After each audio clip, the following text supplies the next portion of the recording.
డీమార్ట్కి వెడతాం మనకు కావాల్సింది ఏమిటి? చెంచా కోసం డీమార్ట్కి వెడతాం. అక్కడికి వెళ్ళాక చేట కనపడుతుంది, అక్కడ పట్టుకొస్తాం. ఇవన్నీ లేవు మన ఇంట్లో, ఇన్ని అవసరమా?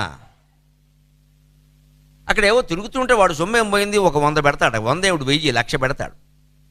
అక్కడ మనకు తిరుగుతుంటే ఏవేవో కనపడితే మనం ఏ వస్తువులు అవసరమని వెళ్ళామో కాగితం మీద రాసుకుని ఖచ్చితంగా ఆ 2 వస్తువులు ఎక్కడ ఉంటాయని వాళ్ళని అడిగి ఆ 2 తెచ్చుకొని రావాలి.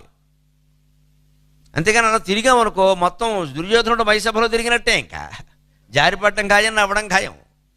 ఆ వస్తువు లేదు, మనం వెంటనే బయటకు వచ్చారు. నాకు మొన్న ఏదో ఒక వస్తువు అవసరమైంది, అది ఎక్కడ దొరకలా. ఐ షేడ్స్ అని ఇస్తారు విమానాల్లో, కళ్ళకు గంతల్లో పెడతారు, లైటింగ్ ఉన్నా కూడా మనం నిద్రపోవచ్చు హాయిగా. అవి నేను ప్రయాణాల్లో వాడుతూ ఉంటాను. ఈ మధ్యన విదేశీ ప్రయాణాలు తగ్గించా, అందుకని ఐ షేడ్స్ ఎవడో ఇవ్వలేదు, లేకపోతే వాడు ఫ్రీగా ఇస్తాడు. అవి ఎక్కడ దొరుకుతాయంటే డీమార్ట్లో ఉంటాయని ఎవడో చెప్పాడు. నేను వెళ్ళాను డీమార్ట్కి.